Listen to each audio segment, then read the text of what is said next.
Aujourd'hui, je vais vous apprendre à monétiser votre chaîne YouTube, Instagram, TikTok, peu importe où vous créez du contenu, je vais vous apprendre à le monétiser. Le problème en tant que créateur de contenu, c'est que vous ne contrôlez pas votre audience. Vous êtes dépendant d'une plateforme, potentiellement de plusieurs, et vous dépendez aussi des algorithmes. Si l'algorithme change et arrête de mettre en avant vos vidéos, ça va être compliqué. Ce qui va être très important, c'est de toujours garder l'accès à vos abonnés. Et pour ça, comment faire ? Il vous suffit de leur demander leur adresse email. Une adresse physique, ça change. Un numéro de téléphone, c'est trop intrusif. Mais une adresse email, en général, on garde toujours la même. Personnellement, ça fait 15 ans que j'ai mon adresse et j'ai jamais changé. Dans cette vidéo, il va y avoir 3 parties. D'abord, je vais vous montrer comment inciter les gens à vous donner leur adresse email. Parce qu'il faut quand même qu'ils aient une raison de vous la donner. Deuxièmement, je vais vous montrer les outils que vous allez pouvoir utiliser justement pour récupérer ces adresses en automatique. Et troisièmement, qu'est-ce qu'on va devoir mettre concrètement sur cette page de capture d'email. Pour récupérer les emails, il va d'abord falloir les demander. Et les gens, ils vont pas avoir envie de vous la donner. Ils reçoivent déjà suffisamment de spam. Donc vous devez avoir une très bonne raison de la récupérer. La première raison, ça pourrait être de proposer une newsletter. En général, c'est une technique qui marche quand même assez mal. Les gens, ils en ont marre de se faire spammer.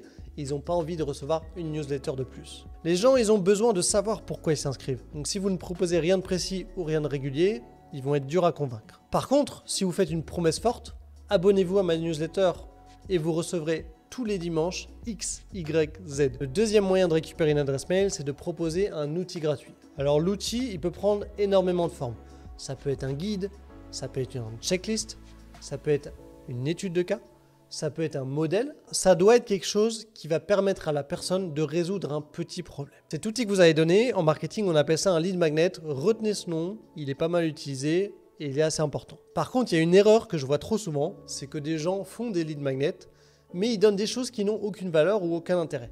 Il faut vraiment que ce que vous donniez, ça résolve un problème concrètement. Parce que si les gens ont des résultats, ils vont percevoir de la valeur. Et s'il y a de la valeur, ils vont vous faire confiance. Ce qu'il faut absolument retenir sur le lead magnet, c'est qu'il doit être pertinent. Il doit vraiment résoudre quelque chose. Vous ne devez pas donner un outil juste pour donner un outil. Il faut qu'il y ait vraiment quelque chose derrière. Si vous voulez en apprendre plus sur les lead magnets, j'ai fait une vidéo dédiée, elle est juste ici. Troisième moyen d'avoir un email, c'est de proposer un service. Imaginons que vous ayez une chaîne YouTube, vous allez apprendre aux gens à créer leur site internet. Sur votre chaîne, une fois par mois, vous proposez des analyses de site. Vous allez sur un site, vous le regardez, vous le commentez et vous dites aux gens qu'est-ce qui est possible d'améliorer. Et bien tout simplement, vous allez proposer aux gens d'envoyer leur candidature pour cette analyse de chaîne gratuite en échange de leur adresse email et de quelques informations. Forcément, vous n'allez pas pouvoir aider tout le monde, mais les gens qui s'inscrivent, c'est des clients potentiels. Vous pouvez également proposer des petits coachings gratuits de 10 minutes. Ça vous permet de rentrer en contact avec votre audience, apprendre un petit peu mieux à les connaître et leur apporter de la valeur gratuite. Quatrième moyen de récupérer des mails, ça va être de faire un concours. Alors évidemment, selon votre plateforme, il y a des règles pour les concours à respecter. Souvent, je vois des concours qui consistent à commenter, à partager. En réalité, ces concours-là, ils sont pas vraiment efficaces. L'algorithme, il détecte une anomalie et du coup, il arrête de mettre le contenu en avant. Donc plutôt de faire des concours qui vont au final ne pas booster vos vidéos, faites des concours où vous récupérez les emails. Ça a vraiment de la valeur. Les gens peuvent participer à votre concours contre leur email. Attention tout de même, les gens qui participent au concours, c'est des gens qui sont en général peu engagés, qui veulent uniquement de la gratuité. Donc c'est une stratégie que je déconseille en général, mais selon la niche, ça peut quand même être pertinent. Le cinquième moyen de récupérer les emails, ça peut être de faire des tests ou des quiz. Par exemple, le youtubeur Stéphane Edouard le fait très bien. Il a quelques petits quiz disponibles que vous pouvez faire en échange d'une adresse email. Alors en général, les quiz, il ne faut pas les prendre au premier degré. En général, c'est plutôt des choses humoristiques, c'est un petit peu comme les horoscopes, ou alors apprendre avec des pincettes, c'est pas de la science exacte. Mais vous allez quand même pouvoir intéresser beaucoup de gens. Les gens aiment bien tester leurs connaissances, savoir quel type de personnalité ils ont, tout ce genre de choses. Ça peut tout à fait être adapté à votre business. Dans les emails que vous allez récupérer, vous allez avoir beaucoup de touristes, mais potentiellement, vous aurez certains clients également. Alors maintenant, concrètement, comment on fait pour récupérer les emails? Vous avez compris un petit peu la stratégie. On va voir comment ça marche dans la réalité. Pour ça, vous allez devoir utiliser des applications annexes qui vont vous permettre de faire ce qu'on appelle des pages de capture, aussi appelées opt-in page en anglais ou alors squeeze page. Pour ça, il y a énormément d'outils. Ça serait difficile pour moi de tous vous les présenter tellement il y en a. Je vais vous citer les plus importants et j'ai également fait une vidéo comparative où je prends tous les plus connus et je vous dis les avantages, les inconvénients de chaque. Donc n'hésitez pas à aller voir cette vidéo. Si vous voulez en choisir un, c'est juste ici. Le logiciel le plus connu, c'est System.io. L'avantage de ce logiciel, c'est que ça va vous permettre de capturer les emails et derrière de faire ce qu'on appelle des tunnels de vente. Donc non seulement vous récupérez les emails et ensuite vous allez pouvoir envoyer les gens dans ce qu'on appelle un tunnel de vente et progressivement les amener à acheter votre produit. System.io, c'est un logiciel qui est très complet, c'est très bien pour les débutants. C'est peut-être pas ce que je conseillerais pour quelqu'un d'avancé, mais pour débuter, vraiment très intéressant. Donc n'hésitez pas à aller voir en description. Je vous mets tous mes liens affiliés. Ça vous permettra en général d'avoir des périodes d'essai gratuites. C'est gagnant pour vous et c'est gagnant pour moi.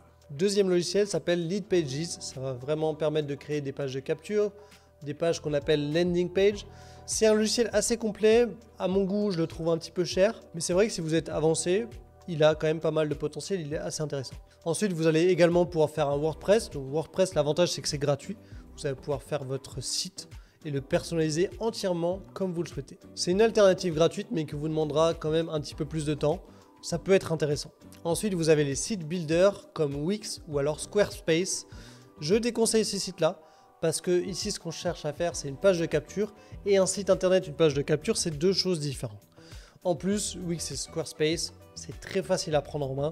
C'est vraiment super pour les débutants. Mais par contre, ça coûte très cher. Donc, si vous avez de l'argent, allez-y, pourquoi pas.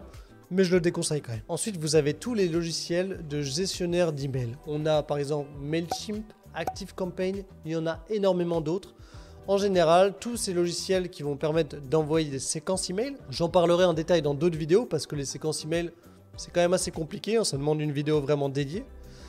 Tous les logiciels qui vont permettre d'envoyer des emails, ils auront un créateur de page de capture. Donc ça, c'est assez pratique. Si vous envoyez déjà des emails, vous pouvez faire votre page de capture directement depuis ces logiciels. Le dernier que je vais citer pour cette vidéo, ça va être Typeform. L'avantage, c'est qu'il est gratuit. C'est pas forcément aussi optimisé qu'une page de capture parce que Typeform, c'est un logiciel qui permet de faire des petits questionnaires. Mais c'est fonctionnel, donc pourquoi pas. Maintenant, si vous voulez en savoir plus sur tous ces outils, allez voir ma vidéo de comparaison, il y en a énormément, je vous donne tous les détails. Et j'ai également fait des tests individuels, donc s'il y en a 2 ou 3 qui vous intéressent, vous ne savez pas lequel choisir, vous allez voir les tests individuels et vous verrez lequel est le mieux pour vous. Donc avec tous ces logiciels, on va pouvoir faire des pages de capture, aussi appelées Opt-in Page et Squeeze Page, c'est bien, vous avez retenu. Vous inquiétez pas, c'est des pages qui sont très faciles à faire, c'est sur du principe de drag and drop, donc en français glisser et déposer. Vous prenez des éléments, vous les faites glisser et la page va se construire toute seule. Sur une page de capture, il y a vraiment 3 éléments qui vont être absolument obligatoires qu'il va falloir mettre. Premier élément, la capture de l'email en elle-même. Donc c'est des petites cases que la personne va pouvoir remplir pour vous donner son mail. Ça, je vous conseille de demander le moins d'informations possible. Vous pouvez demander le nom, le prénom, l'adresse, le numéro de téléphone. Mais si la personne a trop de champs à remplir, en fait, elle ne va pas se donner l'effort de le faire. Donc, demandez simplement l'adresse email, évidemment, et le prénom ou le nom de famille. Évitez de demander trop d'éléments. Moins il y en a, mieux ça sera. Deuxième élément indispensable, ça va être la promesse. Qu'est-ce que la personne va obtenir? Vous pensez vraiment que quelqu'un va vous laisser son email si vous ne lui dites pas ce qu'il va obtenir? La moindre des choses, ça va être d'adresser son problème et de lui expliquer comment vous allez pouvoir le résoudre et qu'est-ce qu'il va obtenir en donnant son email. Troisième élément indispensable, quels sont les bénéfices qu'il va tirer de votre outil? Est-ce que ça va lui permettre de gagner du temps? Est-ce que ça va lui permettre de faciliter la vie?